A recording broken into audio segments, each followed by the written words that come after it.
Buenos días a todos. Bueno, los saludo desde Argentina y espero que tengan realmente una fantástica jornada en el día de hoy. Lamento no poder estar presente, o por lo menos no estar presente desde el punto de vista físico, pero estar presente de esta manera. Por suerte hoy en día la tecnología permite que estemos de alguna manera, independientemente de que podamos viajar o no. Así que esta es una clase que hoy grabo adelante la computadora para ustedes. Espero que sea igual de entretenida que si estuviera ahí. A veces es difícil, es todo un desafío, pero intentaremos cubrir algunos temas que me han pedido que les compartiera con ustedes hoy acá. Así que, bueno, básicamente lo que voy a tratar, van a ser varias cosas, pero les voy a mandar y espero que tengan también entre manos el PDF del PowerPoint que más o menos iré siguiendo, así lo tienen sobre el mano y les queda la información para que se lleven a su casa. Pero bueno, me han pedido como diversas cosas, pero centrando específicamente en cómo se evalúan y se diagnostican a los chicos, a los niños y adolescentes con condiciones del espectro autista hoy por hoy y algunas cuestiones relacionadas a esto. Los cuatro temas principales que voy a tratar son, primero voy a hablar un poquitito de las características generales de las condiciones del espectro autista. En una segunda instancia, hablar de lo que es la pesquisa de los TEAs, cosa que es muy importante porque es muy importante detectarlos precozmente. En tercera instancia, lo que hace a la evaluación diagnóstica de las condiciones del espectro autista. Y acá nos vamos a detener para algunas cuestiones. Y en cuarto lugar, pero también va a ser breve, algunos principios de la intervención temprana y de la intervención en general con las personas que tienen condiciones del espectro autista. Así que arrancando con algunas características generales, algunos datos epidemiológicos que hoy por hoy conocemos, quería contarles, bueno, que ya muchos deben saber que la prevalencia se encuentra en aumento en Estados Unidos y en los lugares donde hacen estudios epidemiológicos se encuentran muy preocupados con el aumento de prevalencia. No se sabe bien por qué es que están aumentando tanto los casos y no se explica solamente porque los diagnósticos se estén haciendo mejor, sino que el grado de incremento es tan grande que a uno lo obliga a pensar en algún factor ambiental quizás o más de uno que estén incidiendo en este aumento de prevalencia. Otro tema que siempre ha sido muy frecuente ya desde los inicios de las descripciones, ya en los años 40, cuando Kanner y Asperger mismo describieron por primera vez estos síndromes, eh, ellos ya notaron que había una frecuencia mayor en varones, ¿sí? Siempre lo más famoso, digamos, el rango más famoso, el ratio, la razón más famosa que se conoció a lo largo del tiempo era de este 4-1, o sea, de cada 5 diagnósticos, digamos, 4 se lo llevarían varones, uno se lo llevaría una mujer. Y esto ha sido revisado a lo largo del tiempo. Siguen algunas controversias en este sentido. Hay gente que se dice, bueno, quizás esto se aproxima más a una razón de 2-1, o sea, que sería menos que esta razón que nosotros vemos acá, pero en realidad, como muchas veces en las mujeres se subdiagnostica, o a veces pueden ser como casos más leves en los de las mujeres, a veces no se llega a hacer un diagnóstico y eso hace que la razón siempre esté a favor de los varones. Otras personas también han descubierto que en algunas localidades y especialmente en lo que hace al síndrome de Asperger, por ejemplo, han encontrado razones de 15-1, por ejemplo, a favor de los varones. Bueno, y esto empalma mucho con una de las teorías que hoy por hoy, o hipótesis causales, que se está investigando mucho a fondo en el día de hoy, especialmente por un grupo que está en Inglaterra, que está en la Universidad de Cambridge, que es el grupo de Simon Baron Cohen. En realidad tienen también colaboradores en otros países, pero ellos fueron los que, digamos, los que están hace aproximadamente 15 años que están investigando esto de por qué más en varones, y esto tiene que ver con la teoría que ellos en algún momento pusieron a circular, que era esto del cerebro extremadamente masculino, que después lo voy a mencionar. Pero ellos lo que dicen es que el cerebro de las personas con autismo es como si fuera el cerebro de un varón llevado al extremo, o sea, exagerado en sus características. Después mínimamente voy a decir algo más en relación a esto.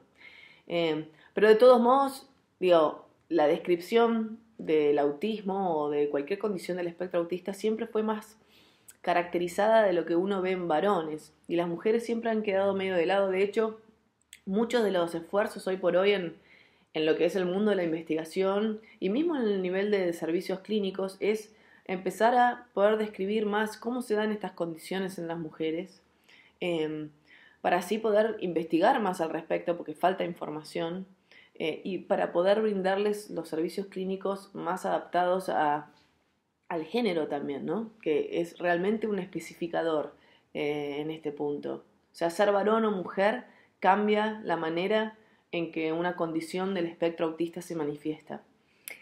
Bueno, y otra cuestión en relación a la epidemiología es que hace falta en nuestra querida Latinoamérica, hace falta mucho de estudio epidemiológico. O sea, no tenemos cifras de prevalencia, por lo menos ni en Argentina, ni en Chile, ni en varios de los países que estamos en Latinoamérica. Hay solo un proyecto piloto que se hizo en Brasil hace un par de años atrás, de prevalencia, pero realmente estamos muy en pañales y la verdad que es importante contar con estadísticas y conocer los datos locales, porque si no es muy difícil implementar políticas públicas. Si uno no sabe cuál es la magnitud de un problema, es muy difícil ir a los funcionarios, a los gobernantes y decirles, miren, señores, tenemos un problema grande entre manos, tenemos que pensar a nivel salud pública con esto. Y por lo que está pasando en Estados Unidos, realmente es un tema de salud pública. Por la cantidad de niños y adolescentes que tienen estas condiciones. Ahora, ¿qué se sabe? Porque hay muchas cosas que no se saben sobre el espectro autista, pero hay algunas cosas que sí se saben. Y por un lado, bueno, se sabe que hay factores genéticos implicados. Esto siempre se asumió y se estudió mucho en los últimos tiempos y se sigue investigando mucho en relación a la genética. Pero lo que sí hoy por hoy se torna importante es que no solo se trata de factores genéticos implicados, sino que hay factores ambientales. Y es posible que ambos factores, genéticos y ambientales, estén, digamos, con el mismo peso aportando a estas condiciones. Se sabe también que hay diferencias a nivel del desarrollo cerebral, de hecho se consideran condiciones del neurodesarrollo, de cómo un cerebro estructuralmente se encuentra y cómo funciona. Así que se ven diferencias tanto a nivel estructural como funcional, y eso hace que las personas con una condición del espectro autista perciban el mundo de una manera distinta, procesen la información de una manera distinta, procesen la información que les viene de los sentidos también de una manera distinta, y por lo tanto muchas veces las conductas que se ejecutan, si uno procesa, o las tareas que se resuelven, van a ser de una manera distinta. Otro tercer punto que es muy importante y que hoy por hoy también se empieza a saber mucho más del tema, es que la afectación es sistémica. Ya no se piensa más al autismo o a cualquier TEA, digamos, como una condición solo del cerebro, sino que se tiene en cuenta más un paradigma que los americanos llaman de whole body o del cuerpo entero, ¿no? Porque hay otros sistemas que están muchas veces afectados en algunos de estos chicos y hay que tenerlos en consideración. Hay hasta gente que propone que es posible que las alteraciones que se den en otros sistemas son los que causan las consecuencias a nivel cerebral. Entonces, esto es importante saber porque no nos quedemos siempre con el tema del cerebro nomás. Esto no es del dominio de neurólogos y psiquiatras, nada más, sino que hay otros médicos que tienen que empezar a pisar más fuerte en la escena, como pediatras o generalistas. ¿Por qué? O inmunólogos o gastroenterólogos, porque hay muchos de estos chicos que tienen problemas gastroenterológicos, que tienen problemas inmunológicos, que tienen problemas en su metabolismo, en su manera de detoxificar, en su manera de producir energía en las células mitocondriales, por ejemplo, digamos.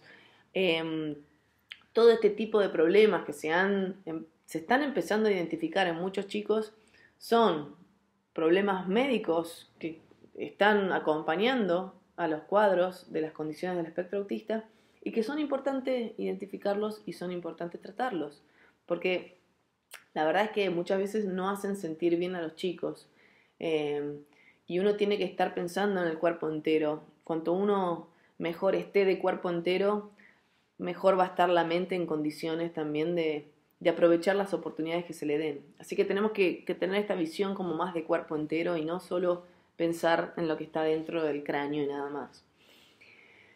Otra de las cosas que sabemos es la importancia de la detección precoz, que sabemos que hay signos de alarma que uno puede detectar tempranamente a estos chicos y esto permite que uno inicie una intervención tempranamente y esto es sumamente importante porque cambia el pronóstico de los chicos. Les muestro, van a fijarse en sus handouts, van a ver una diapositiva que tiene el dibujo de unas neuronas. Bueno, no sé si lo reconocen, pero es un corte de la corteza prefrontal, ¿sí? En un niño que recién nació, un chico de 1 mes, un chico de 6 meses y un chico de 2 años. Lo que ven ahí como cosas negras son las neuronas. Y ven cómo las neuronas, digamos, se van haciendo primero más, se van arborizando, o sea, van teniendo ramas, van teniendo conexiones entre sí, ¿sí? Esto se llaman sinapsis. Y cómo en los primeros 2 años de vida, cómo está cambiando el cerebro. Y lo que a mí siempre me gusta decir de esta imagen es, fíjense todas las cosas que están pasando en el cerebro y un concepto muy importante es que todas esas sinapsis o conexiones entre las neuronas que se están dando a gran velocidad y con mucha importancia, eso es lo que empieza a establecer redes en el cerebro. Y lo que es importante que estas sinapsis, mucho de cómo las neuronas establecen sinapsis entre ellas, está regulado por el ambiente. Por eso se considera que en estos primeros 2 años, y bueno, esto se extiende también en los primeros 4 o 5 años de vida, el nivel de neuroplasticidad del cerebro es inmenso. Entonces, todo lo que nosotros podamos hacer desde el ambiente, podemos impactar en cómo se está cableando ese cerebro, podemos impactar en cómo se están estableciendo esas redes. Por eso es tan importante la intervención temprana, porque si nosotros empezamos a trabajar desde el ambiente, desde muy temprano, tenemos muchas más chances de impactar en cómo ese cerebro se está cableando o cómo se está reedificando. Y esto no es menor. ¿Por qué? Porque además pensamos que, se sabe, y cada vez hay más información al respecto de esto, es que en el autismo el problema es que la conectividad del cerebro no está funcionando bien. O sea, mucha gente piensa que es un problema como a nivel de la sinapsis y especialmente las secciones del cerebro que están lejos entre sí tienen problemas de conectividad. Y para todas las que son funciones mentales superiores, las conexiones a larga distancia son las más importantes, son las que se necesitan que estén funcionando bien. Bueno, muchos chicos con condiciones del espectro autista, las conexiones no están andando del todo bien o no son del todo eficientes. O en algunos chicos, digamos, muchas veces utilizan áreas distintas para resolver las mismas tareas. Usan áreas distintas que las personas que tienen funcionamiento neurotípico cerebral. Algunas teorías psicológicas explicativas en el autismo, y no me voy a detener mucho en esto porque da para mucho hablar y no quiero quitar tiempo también de lo importante en el día de hoy, es, bueno, para que sepan simplemente todo el desarrollo de lo que fue el déficit de teoría de la mente en su primer momento, en la teoría de la coherencia central débil, el déficit en las funciones ejecutivas, y esto que les mencionaba cuando estábamos hablando del tema de hombres y mujeres del cerebro extremadamente masculina, que en realidad es una teoría que se empalma con la teoría de empatía sistematización. Donde vean teoría ES, quiere decir esto, la teoría de empatía y sistematización.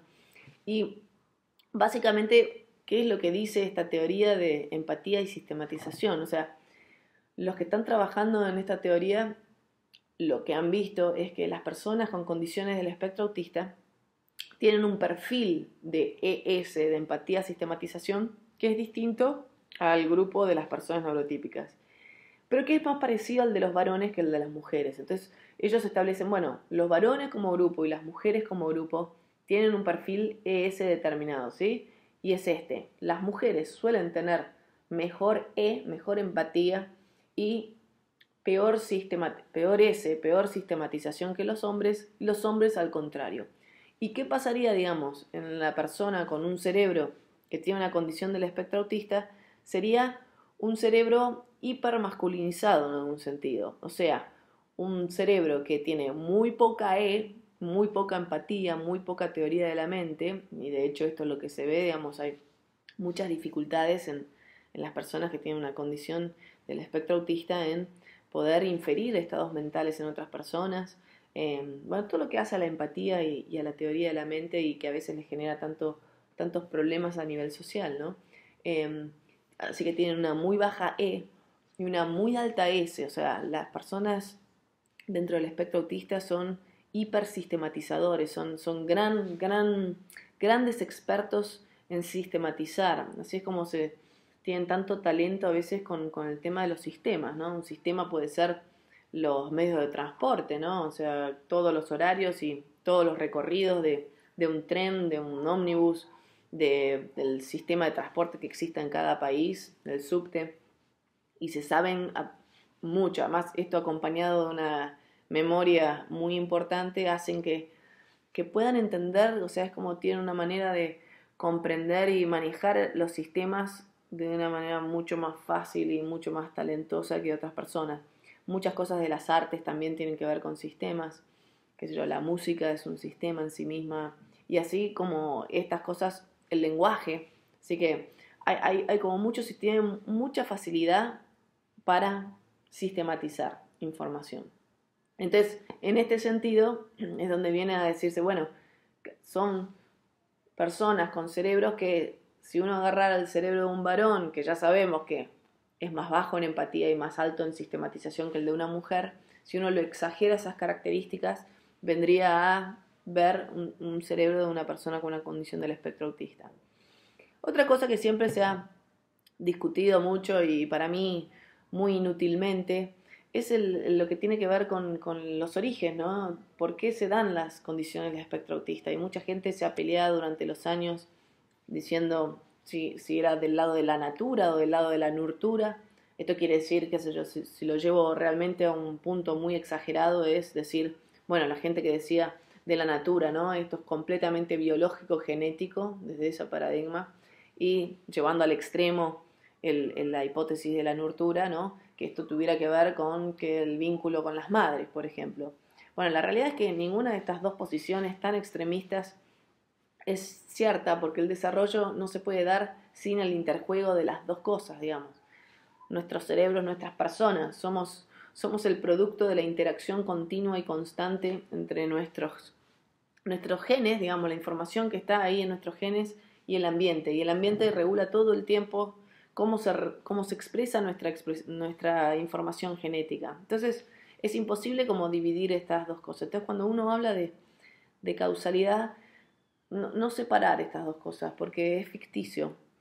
Fíjense todos los genes candidatos que se han descubierto y se siguen descubriendo más de genes candidatos asociados. Igual esto se trata de una herencia como compleja, no se trata de un solo gen, se trata de varios y todavía no se dilucidan bien los mecanismos de cómo es que la afectación en alguno de estos genes hace que uno tenga un cerebro que se desarrolla distinto.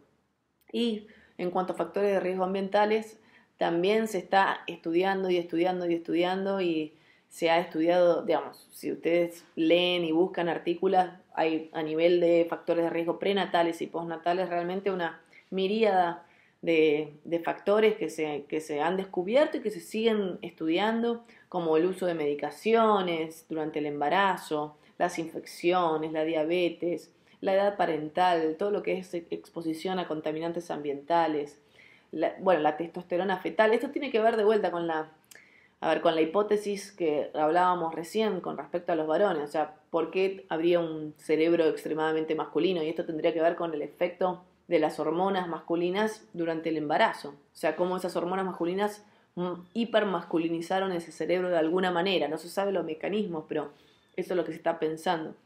La cercanía a las autopistas, anticuerpos maternos, digamos.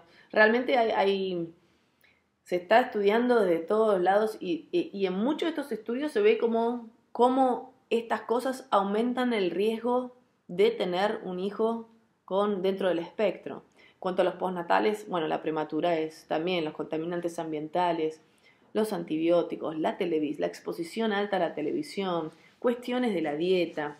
Y bueno, hay algunos factores que también están siempre que son delicados para tomar porque hay muchos intereses alrededor y mucho impacto a nivel de la salud pública, como por ejemplo un tema, lo que es las vacunas, ¿no? Y bueno, y acá hay como muchas versiones que se contradicen, ¿sí? Los estudios que se han hecho no demuestran demasiada asociación entre vacunas y autismo en términos generales, pero bueno, hay mucha gente que sostiene que las vacunas pueden ser un factor de riesgo y especialmente, digo, yo creo que hay que escuchar o por lo menos tener una visión bastante prudente y cauta al respecto, porque si pensamos de vuelta, como hablábamos al principio, de que algunas de estas personas tienen problemas en sus sistemas inmunes e inmunológicos, no resulta demasiado difícil pensar que quizás una vacuna o sea, el impacto de una vacuna en un sistema inmune que no está funcionando como uno esperaría, no es difícil pensar que puede llegar a tener efectos dañinos o perjudiciales en esa persona. Entonces, bueno, quizás ser cuidadoso, si uno sospecha que un niño tiene problemas en el desarrollo y sospecha que puede tener un sistema inmune que no está funcionando del todo bien, en ese niño en particular quizás habría que adaptar el plan de vacunación y no ser tan incisivos, porque las vacunas a veces pueden ser un insulto si el terreno no está listo como para reaccionar a esa vacuna. Bien, entonces, hoy por hoy lo que se considera como causa, digamos, como modelo causal, estamos pensando en un terreno genético predisponente sumado a una acumulación en el tiempo de ciertos insultos ambientales que hacen en combinación, esta combinación única de factores hace que uno en algún momento vea a un chico que manifiesta un síndrome autista.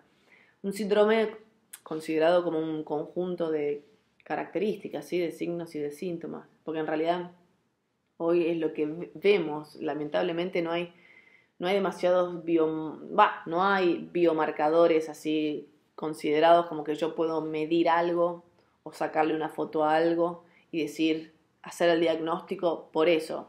Mucha gente está apuntando y trata de investigar y descubrir posibles biomarcadores, o sea que nosotros podamos medir algo y decir, bueno, esto es autismo, pero seguimos todavía, al menos hasta ahora, haciendo los diagnósticos de manera como observacional, o sea, observando las conductas que manifiesta una persona. Ojalá en algún momento relativamente pronto podamos ser más, digamos, que no dependa solo de la observación, sino que podamos medir algo para hacer el diagnóstico. Y otro gran tema que les decía, esto de la prevalencia en aumento, bueno, realmente en Estados Unidos se ha visto en los últimos años más del 600% del aumento de prevalencia y si se fijan, a medida que han pasado los años en los estudios cada vez se identifican prevalencias más altas y más altas. El último dato de este año, del 2013, que el CDC publicó, hablaba de 1 en 50 niños y 1 en 31 varones. Realmente son cifras que llaman poderosamente la atención. De vuelta, al no tener cifras, por lo menos en Argentina y creo que tampoco en Chile, es muy difícil como tener noción de la magnitud. Igual uno habla con la gente, no sé si pasa esto también en Chile, pero uno habla con las maestras o con la gente que está en contacto con niños pequeños y la gente te dice, sí, o sea, yo ahora antes no había visto ninguno o veía pocos y de repente ahora conozco más chicos, hay más chicos en las aulas, hay más chicos que son el hijo, el sobrino, el sobrino del vecino. Así que yo por lo menos en la experiencia me cruzo con mucho más gente que está como conociendo a alguien por lo menos dentro del espectro, cosa que antes no pasaba. Eso quiere decir que de alguna manera hay más gente, o bueno, o la gente está identificando más. Ahora, el porqué del aumento de prevalencia es como siempre le decimos la pregunta del billón. Si alguien la contesta, posiblemente se gane el Nobel. Igualmente, creo que, a ver, acá hay como dos cosas que hay que tener en consideración. Obviamente que parte del aumento de prevalencia se debe a ver, la mejora en lo que es la identificación y el diagnóstico, sumado a algunos cambios en las clasificaciones diagnósticas que también han hecho al espectro como una condición más amplia, ¿no? Porque si uno empieza a considerar a los chicos, por ejemplo, que son de más alto funcionamiento, que capaz antes no entraban en las clasificaciones diagnósticas, obviamente el grupo de personas dentro del espectro autista va a ser mayor. Entonces, hay una parte que se explica por la mejor identificación y por el aumento de personas que están consideradas dentro del espectro, y esto tiene que ver con los límites que establecen las clasificaciones diagnósticas. Pero el tema es que el gradiente de ese aumento de prevalencia no se puede explicar solo por esa razón, y por eso hay mucha gente que propone, o bueno, que realmente piensa que el aumento de prevalencia tiene que ver con, también, además de esto, tiene que ver con algún factor o algunos factores ambientales que están incidiendo en esto de la prevalencia. Y acá puede entrar cualquier factor ambiental, digamos, que haya cambiado en los últimos 20, 30 años, podemos tomarlo en consideración, ¿sí? Y por esto también los estudios epidemiológicos son tan importantes, porque si nosotros podemos ver que en tal lugar hay mayor prevalencia y en tal lugar menos, uno puede pensar, bueno, ¿cuál es la diferencia entre estas dos poblaciones o entre estos dos lugares que podrían explicar que acá haya más y acá haya menos? Por ejemplo, ¿no? O sea, cuando entraron a una comunidad Amish en Estados Unidos para investigar, no encontraron niños con autismo.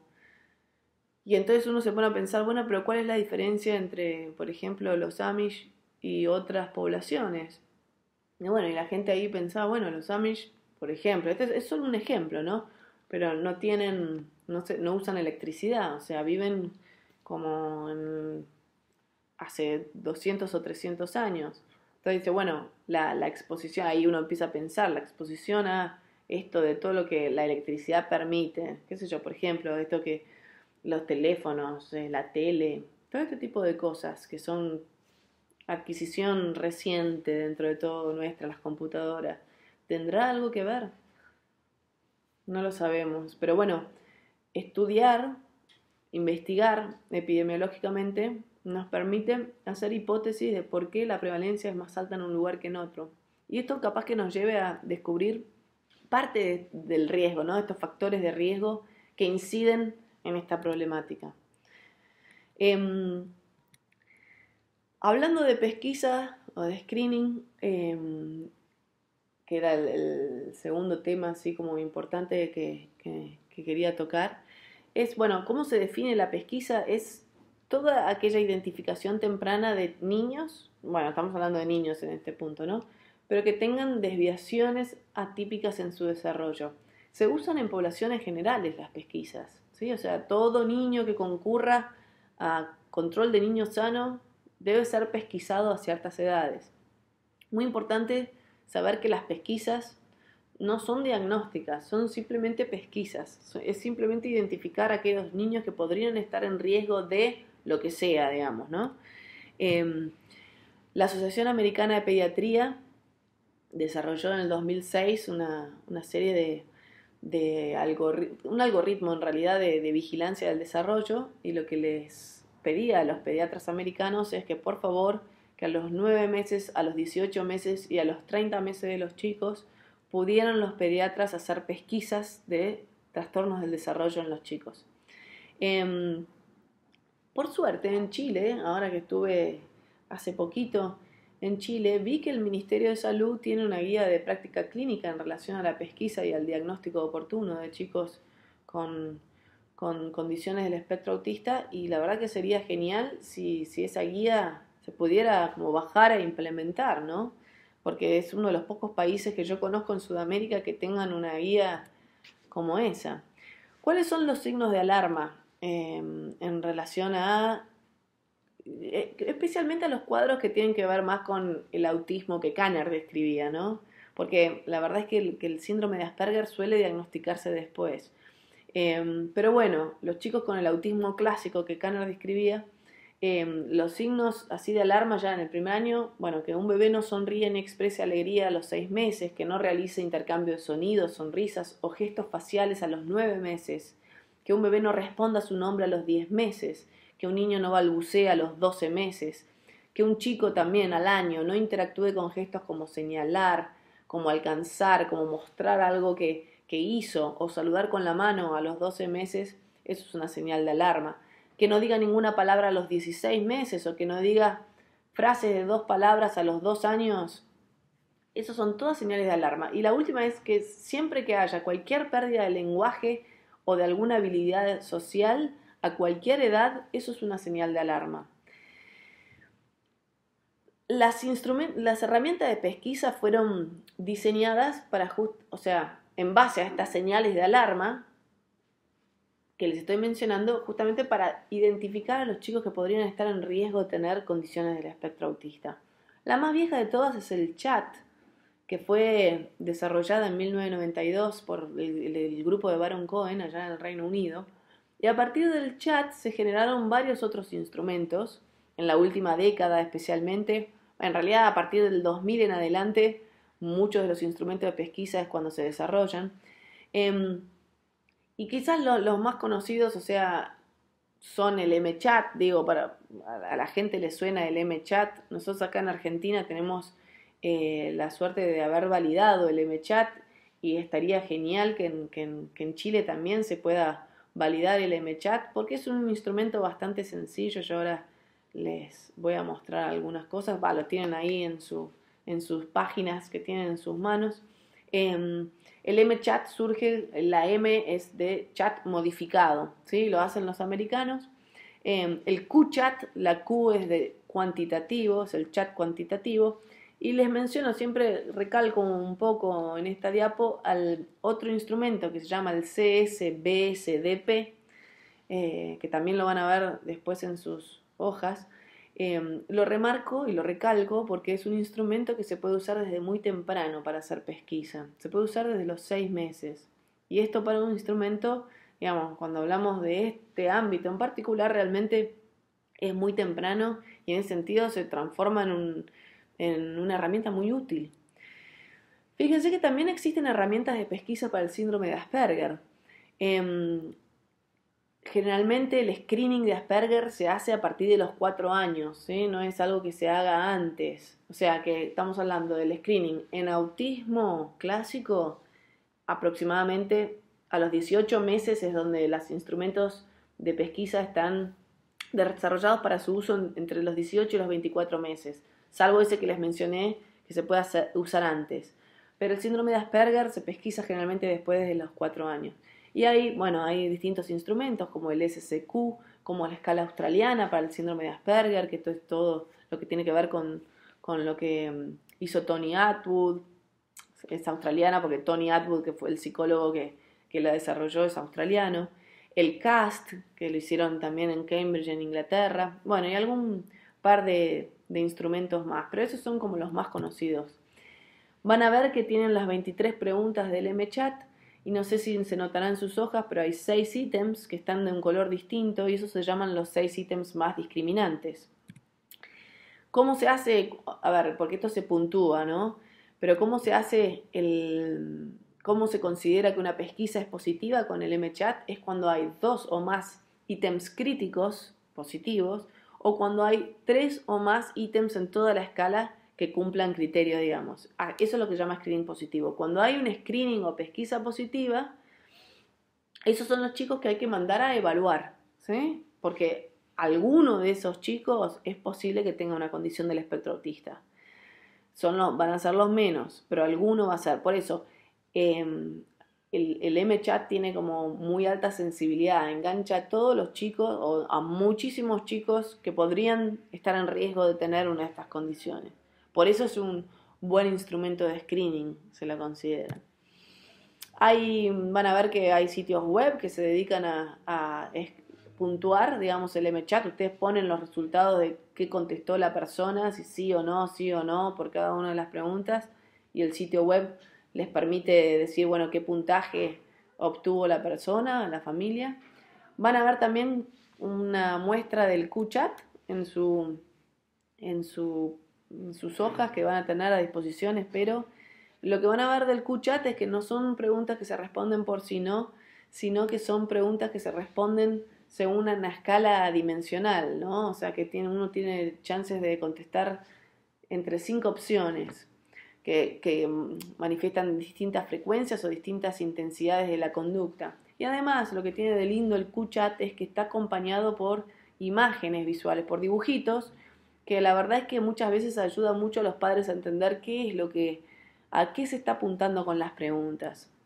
El CSBSDP también es un instrumento, digamos, que hace preguntas, pero también es semidimensional en el sentido de que no se contesta solo por sí o no, sino que tiene la opción de decir a veces, que a veces para los instrumentos de pesquisa es una buena opción.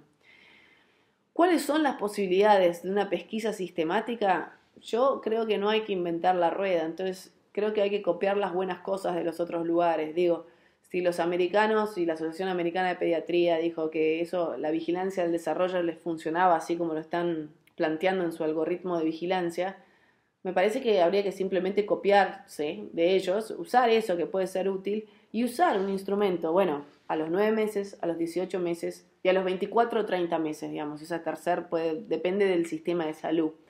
Pero sí usar el CSBSDP a los 9 meses, que es el único instrumento en realidad que se puede usar como tan tempranito, de los que están ahí abiertos y traducidos y que se pueden usar. Sería muy interesante poder validar todos estos instrumentos, pero realmente basta con que alguien tenga como la intención de validarlos, no es tan difícil y la verdad que vale la pena, porque una vez que uno valida un instrumento en un país, después es como que más tranquilamente se puede usar y sin que nadie critique ninguna cosa de estar usando instrumentos no validados. Pero el CSBSDP a los 9 meses y alguno de los chats, o sea, el MChat nosotros lo usamos porque es el único que tenemos validado nosotros en Argentina, pero cualquiera de los chats o alguna otra, digamos, a los 18 meses y a los 24 meses. Y acuérdense, todo niño que tenga una pesquisa positiva o un screening positivo debe ser evaluado integralmente.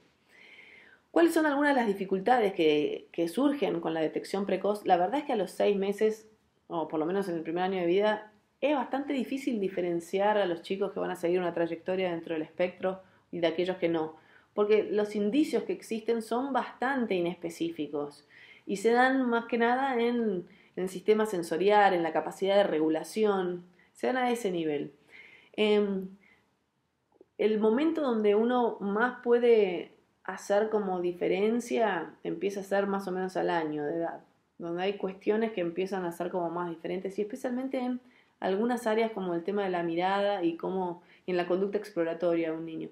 Pero la mirada es como un tema como muy importante que da mucha información. O sea, hacia dónde miran. Y bueno, les insisto, el diagnóstico temprano es fundamental porque cambia el pronóstico. El hecho de que uno pueda empezar a intervenir tempranamente cambia el pronóstico de los chicos. Entonces, simplemente con ese punto de información nada más deberíamos estar orientándonos a detectar temprano y a intervenir temprano. Con respecto a la evaluación diagnóstica integral, sí, acuérdense, un chico que tiene una pesquisa positiva se lo manda a un equipo, idealmente a un equipo interdisciplinario que pueda hacer la evaluación diagnóstica de ese niño. Cuando hablamos de diagnóstico, acepto que puede llegar a ser un tema complejo porque necesita como muchas miradas, ¿no? O sea, uno no solo con una mirada, bueno, la gente que tiene mucha experiencia y digamos, mucha historia y que conoce bien el tema puede hacer un diagnóstico relativamente en poco tiempo, pero lo ideal, si uno quiere realmente hacer un buen trabajo a nivel diagnóstico, es contar con distintas miradas. Y cuando uno habla de diagnóstico dice, bueno, primero el diagnóstico propiamente dicho, ¿no? Y esto sí se da a través a ver, se puede hacer de un modo clínico, ¿sí? Si uno sabe cuáles son los criterios diagnósticos, y acá les pongo después el tema del DSM-5, cuáles son los criterios diagnósticos. Si uno los conoce, puede hacer un diagnóstico que sea clínico. Hay también instrumentos diagnósticos que se pueden usar para hacer el diagnóstico. Hay algunos que son muy famosos, como por ejemplo el ADOS, que es es un instrumento observacional del niño, como el ADR, que es un instrumento que es una entrevista a padres. Hay otro instrumento, digamos, que es una entrevista a padres que se llama 3DI, que, bueno, en Chile hemos hecho una versión, un testeo beta, digamos, del 3DI, así que hay algunas personas que algo lo saben tomar. Pero bueno, ¿cuál es el problema de algunos de estos instrumentos? No el 3D, pero el ADOS y el ADR como instrumentos diagnósticos, la verdad es el costo, ¿no? O sea, y la accesibilidad, ¿no? Son instrumentos que son muy caros, cuesta muy caro el instrumento en sí y cuesta muy caro entrenarse en hacerlo. Entonces esto limita un poco. Pero nosotros no nos tenemos que quedar con ese obstáculo. La realidad es que si uno puede usar el DSM para diagnosticar, no es imprescindible el ADOS y el ADR, más en contextos clínicos. A veces, a ver, en el contexto de investigación, a veces puede ser que hoy por hoy sea difícil publicar un artículo si uno no usa para haber hecho el diagnóstico el ADO, la combinación del ADOS y el ADR, que son considerados el patrón oro. Puede ser que una revista no te acepte el artículo. Eso es algo que tiene que cambiar igual, porque no puede ser que dependa de instrumentos que son tan caros. Pero en el ámbito clínico, en realidad, aunque son instrumentos que si uno los sabe tomar, te dan mucha información y son muy útiles, no son imprescindibles. Uno puede hacer un diagnóstico sin esos instrumentos. Ahora, no solo necesita uno información del diagnóstico propiamente dicho, sino que cuando nosotros evaluamos a estos chicos necesitamos saber, necesitamos la información sobre su nivel de lenguaje y comunicación.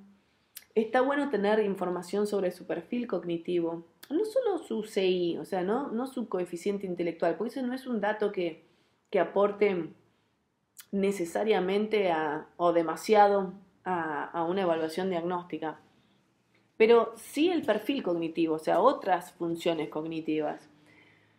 En relación al perfil cognitivo, bueno, también existen muchas evaluaciones, pero de vuelta, el perfil cognitivo no es necesario, no es imprescindible para hacer un diagnóstico de trastorno del espectro autista. Es simplemente una evaluación, es una información que suma, pero no es imprescindible. ¿Por qué? Porque además los chicos dentro del espectro autista van acompañados de todo el espectro de perfiles cognitivos y de coeficientes intelectuales. Desde los chicos que son sumamente inteligentes hasta los chicos que tienen discapacidad intelectual asociada. O sea que no es algo que cambie el diagnóstico, sino que simplemente es un aspecto más que uno puede decidir si apuntar a trabajar o no. Instrumentos de cálculo de coeficiente intelectual, bueno, existen varios, digamos, capaz que los más famosos son a nivel verbal. Bueno, este es otro problema que tenemos con los instrumentos de inteligencia, ¿no? Que miden inteligencia o coeficiente intelectual. Es que muchos de ellos son verbales, o sea que necesitan que el niño hable para hacer el cálculo. Y el problema es que muchos de estos chicos, o algunos por lo menos, no hablan. Entonces en esos chicos uno no puede usar un test de inteligencia verbal. Necesita usar un test de inteligencia que sea no verbal. Bueno, entonces, para los chicos que hablan, obviamente se puede usar los clásicos como el WISC, bueno, o en los más chiquititos se llama el WIPSI, WISE cuando ya son mayores de 16 años, que es el test clásico de inteligencia para medir el coeficiente intelectual. Nosotros, o sea, estamos por la cuarta edición del WISC, o sea, el WISC 4 salió el año pasado. De hecho, acá en Argentina hay gente que está aplicando el WISC 4, pero bueno, también funciona el WISC 3, digamos, cualquier edición o número de publicación del WISC sirve. Ahora, el tema es qué pasa con los chicos que son no verbales, y ahí uno tiene que usar instrumentos que sean de inteligencia no verbal. Una de las más conocidas que se usa a tal efecto es la LITER International Scale, que también es un muy buen instrumento. Y lo bueno es que permite evaluar inteligencia en chicos que son no verbales. O bueno, también están las matrices progresivas de Raven, digamos, hay varios instrumentos que esto lo permite. Pero acuérdense, el nivel cognitivo, el nivel de inteligencia, no es, aporta información, pero no es imprescindible para hacer un diagnóstico. Después, bueno, si uno puede tener información sobre el nivel de desarrollo socioemocional del niño, también va a servir para orientar en el armado del tratamiento.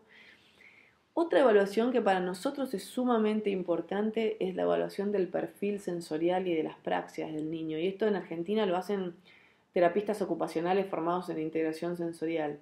Y es una evaluación que realmente da información muy importante a la hora de decidir intervenciones. Así que yo sugiero que si hay gente que se dedique a esto, siempre ténganlos adentro del grupo de evaluación diagnóstico integral, a los terapistas ocupacionales que hagan integración sensorial.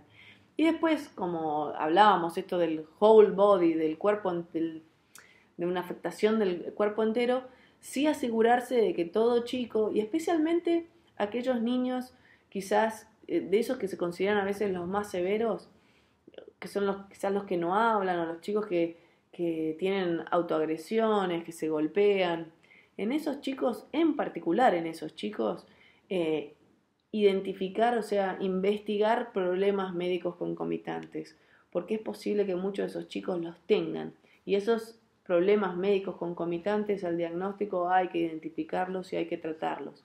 Entonces, esto sería como un panel. Si uno puede hacer esto con un equipo, o sea, ver todos estos puntos que acabo de mencionar, uno va a tener mucha información como para dar a una familia las mejores recomendaciones en cuanto a lo que es intervención. Les quiero mencionar el DSM-5, digamos, bueno, van a ver algunos de los cambios que están habiendo, que hubieron en el DSM-5, como por ejemplo, bueno, pasar a la denominación trastornos del espectro autista y no usar más la frase TGD, como pasar de las TREAS, o sea, de la tríada diagnóstica clásica, a pasar a un modelo más bidimensional de 2 áreas, o sea, un criterio que tiene que ver con las alteraciones sociocomunicacionales y un criterio que tiene que ver con intereses fijos y la conducta repetitiva. Ir hacia todo lo que es la dimensionalidad, o sea, que de poder en cada una de las áreas de nivel cognitivo, el nivel de lenguaje y nivel de severidad, decir en qué punto de la escala en cada uno de esos niveles está un niño. Por suerte el manual también nos da como muchos ejemplos según las edades y los niveles de lenguaje de cómo se manifiestan los síntomas de una condición del espectro autista en los chicos. Y otra cuestión también muy interesante, el manual realmente, o sea, hace un gran avance en lo que es utilidad para los clínicos.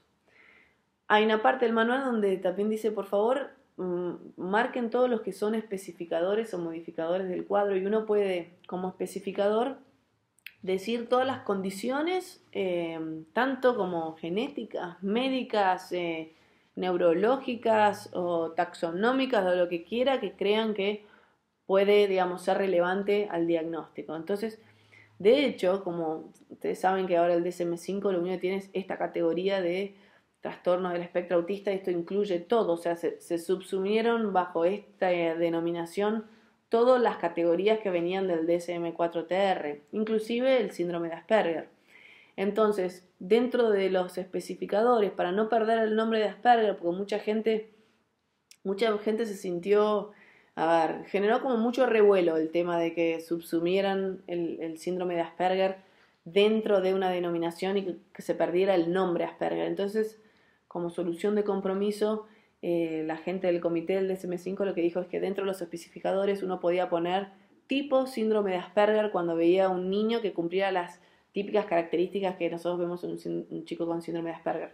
Por eso, hoy por hoy con el DSM-5 uno diría, un chico que antes uno denominaba directamente con síndrome de Asperger, uno diría, bueno, tiene un TEA, tiene un trastorno del espectro autista con buen nivel de lenguaje, con buen nivel cognitivo, de leve severidad, pónganle, con un especificador tipo síndrome de Asperger. Y ahí queda como el nombre y creo que la tranquilidad también de muchas de las personas con Asperger. También el DSM-5 lo que hace es especificar historia temprana, o sea, pide que se especifique cuál fue la edad de inicio percibida, cuál fue el patrón de inicio. Y una evaluación de la severidad global, y en este sentido el nivel de apoyo que necesita esa persona. Esto va más en relación también para estar más cerca de lo que es la Clasificación Internacional de Funcionalidad, la CIF, ¿no? Y también establecen un nuevo diagnóstico que es el trastorno sociocomunicacional, que es lo que antes se llamaba como trastorno semántico pragmático del lenguaje, y este es un diagnóstico que lo hacen por fuera del espectro autista, para aquellos chicos que tienen problemas en ese dominio sociocomunicacional, pero no tienen problemas en ese criterio B, digamos, de intereses restringidos y conductas repetitivas. Entonces, vayamos rápidamente a los criterios diagnósticos del DSM-5, porque esto sirve para diagnosticar. Tenemos 4 criterios grandes, ¿sí? A, B, C, D. El A dice déficit persistente en comunicación social e interacción social en diversos contextos. Tiene 3 subcriterios. Los 3 subcriterios tienen que estar presentes para poder cumplir el criterio A. El criterio B dice patrones restringidos y repetitivos de conducta, intereses o actividades. 2 de los subcriterios tienen que estar presentes para que nosotros podamos cumplir ese criterio B. C dice síntomas deben estar presentes en la niñez. Y el D, los síntomas limitan e interfieren en el funcionamiento diario.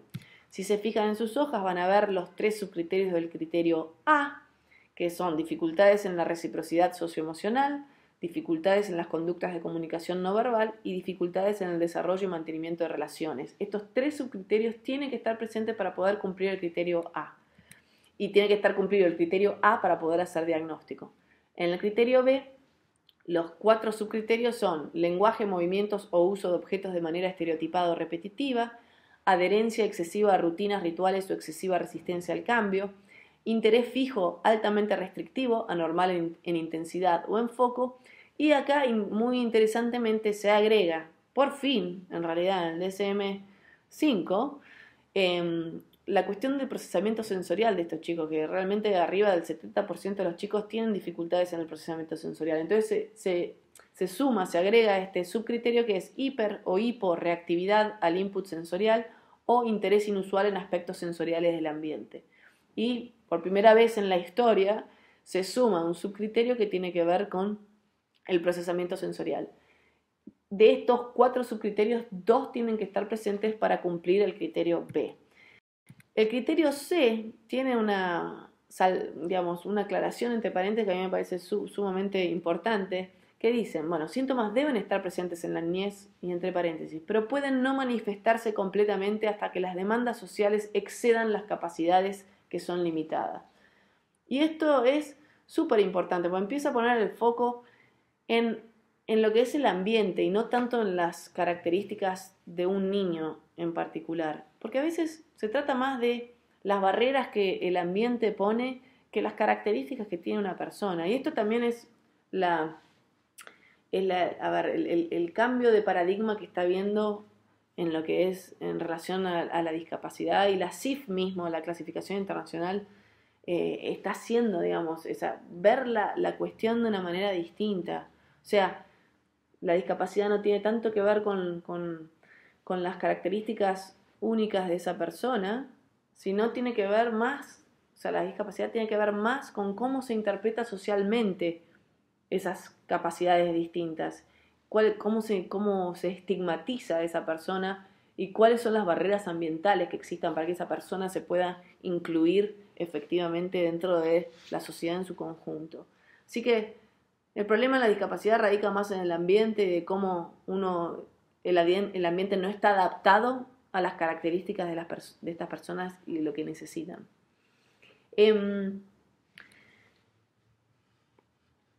Quería decirles esto en relación a ver, les muestro lo del DSM-5 porque digo, de vuelta, quizás no se necesitan los instrumentos diagnósticos que son tan caros a veces y tan inaccesibles como el ADOS y el ADR, sino que si uno agarra los criterios diagnósticos del DSM-5 que están ahí para que los usen y más o menos tienen cierta experiencia en este ámbito, puede hacer un diagnóstico sin necesidad de sí o sí tener un instrumento diagnóstico.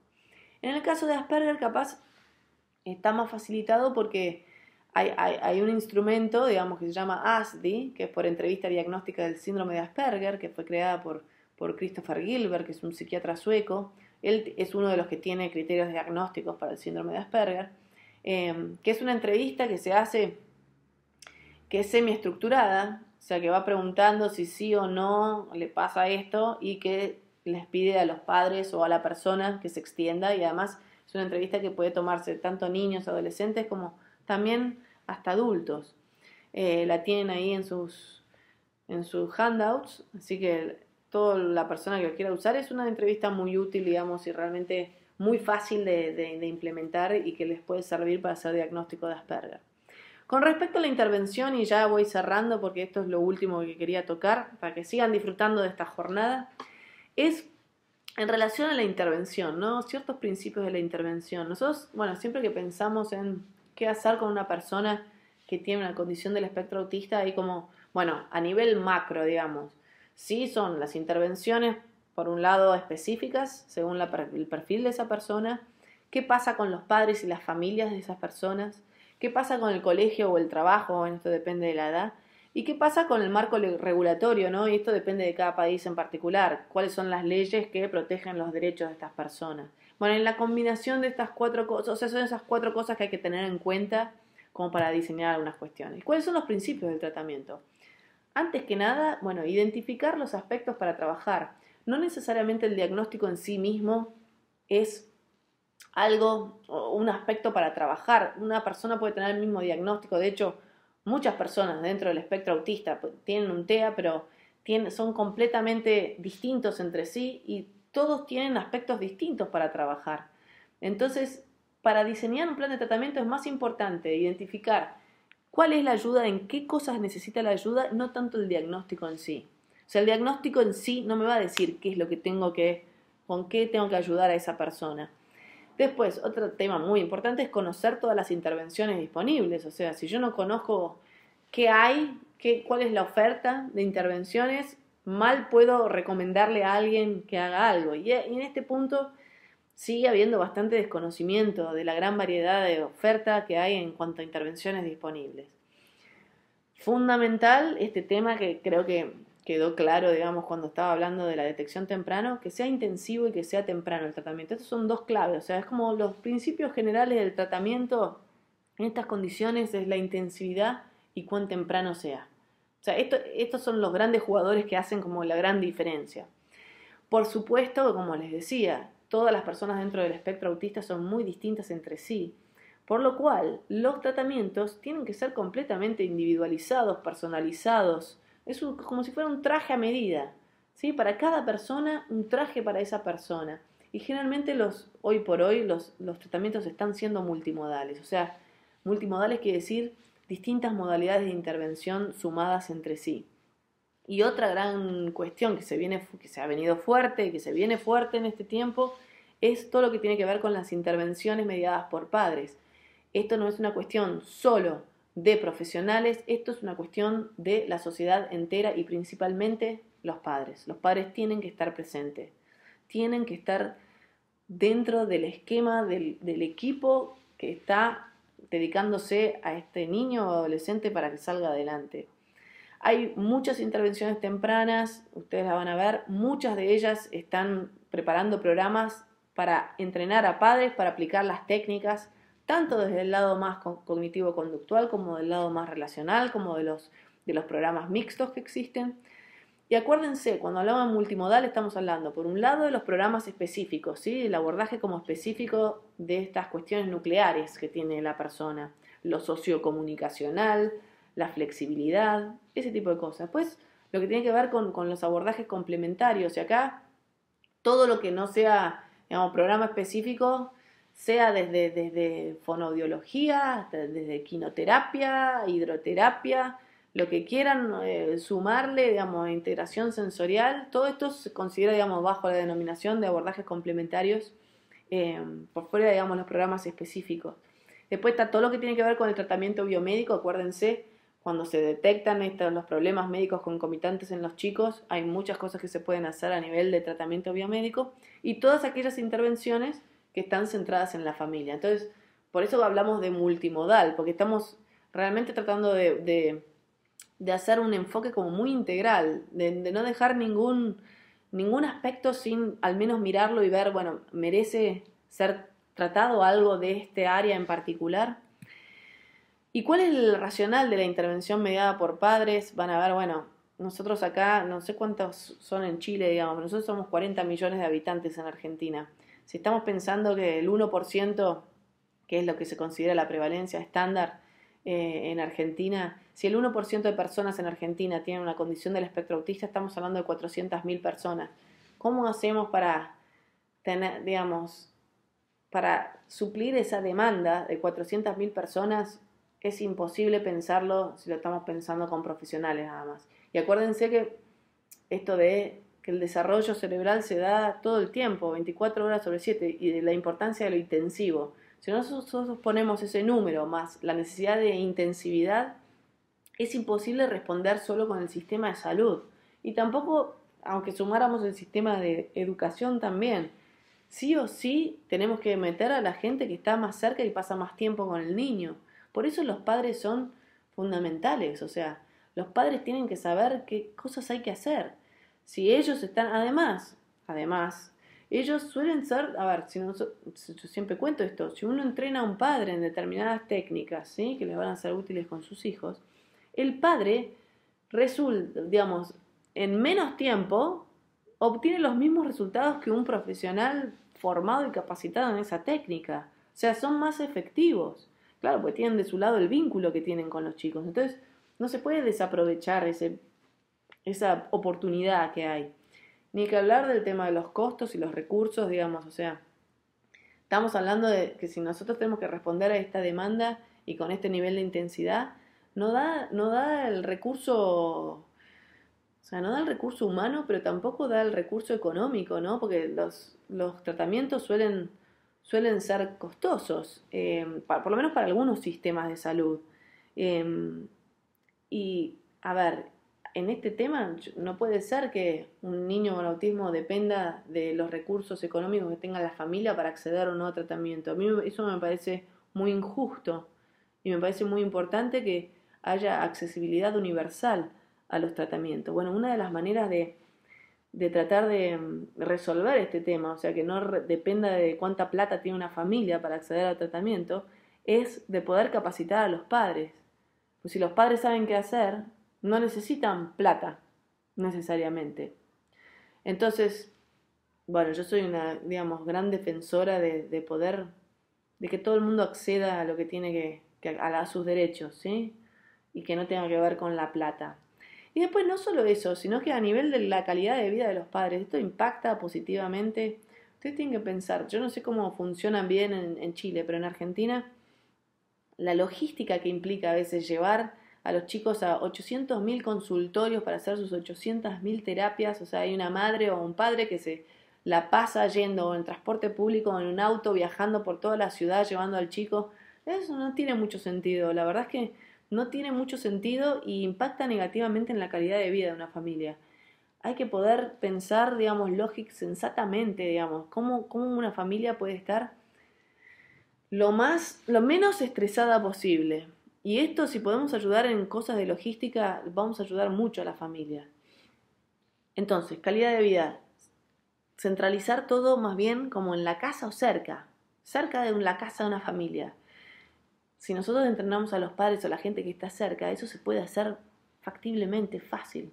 Por otro lado, el hecho cuando uno a un padre le da como la oportunidad de aprender y que pueda poner en práctica cosas que aprendió y ve resultados con su hijo, la sensación que a ese padre le genera es algo que la verdad que uno merece, todo padre merece intentar sentir que puede hacer algo por su hijo.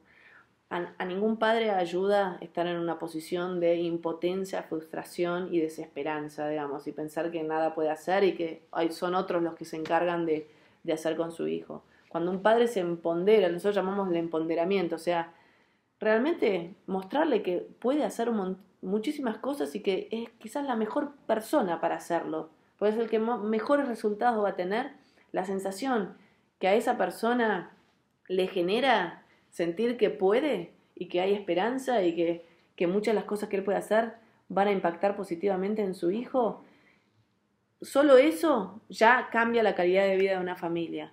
Entonces hay como tantas razones por las cuales uno dice hay que pensar en la intervención mediada por padres, o sea, los padres son parte del equipo, o sea, están al mismo nivel, es un equipo transversal, uno se tiene que comunicar, o sea, estamos todos tratando de sacar adelante y que los chicos tengan las mismas oportunidades y los mismos derechos, y los padres son parte fundamental, así que hay que, por lo menos en Argentina, la idea es que padres, profesionales, maestros, estemos todos unidos, sincronizados y armando, construyendo un camino como en común para los niños y los adolescentes.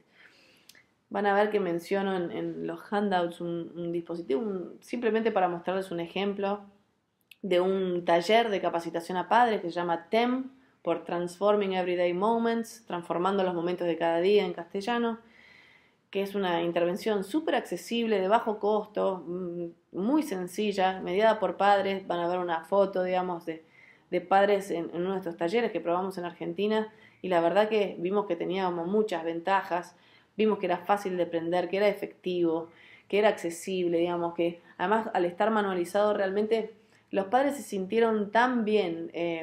Fueron 2 días, ¿no?, que compartimos con los padres y les enseñamos para padres de niños menores de 6 años con diagnóstico del espectro, y se sintieron tan bien, los feedback fueron tan importantes a nivel de los padres, ¿no? Y ellos decían que lo recomendarían a otros padres definitivamente hacer este taller, que les había dado muchas herramientas, que habían encontrado muchas respuestas a las preguntas que tenían y que les había servido mucho compartir la experiencia con otros padres. Entonces, vale la pena, digamos, o sea, empezar a mirar en este tipo de formato de intervención que hace sentir a la gente mejor. Realmente corresponde, me parece a mí. Por último, los dejo con una frase que Temple Grandin ha dicho y que a mí siempre me encanta, porque, bueno, no es lo mismo hablar desde afuera que hablar desde adentro del asunto. Y Temple Grandin dice: los padres deberían seguir sus instintos, probar programas o métodos distintos y mantener las cosas que funcionan y eliminar las cosas que no funcionan. Combinar varias intervenciones diferentes suele ser efectivo. Espero que me perdonen, espero que les den ahora un café para despertarse nuevamente y seguir con las próximas disertaciones, que estoy segura de que serán buenísimas y que les aportarán, y espero que tengan una jornada increíble hoy. Muchas gracias por prestarme atención, los que me han podido prestar atención a través de esta computadora. Y por favor, bueno, cuídense y sigamos todos en este camino de hacer un mundo mejor para las personas con condiciones del espectro autista y sus familias. Hasta luego, muy buen día.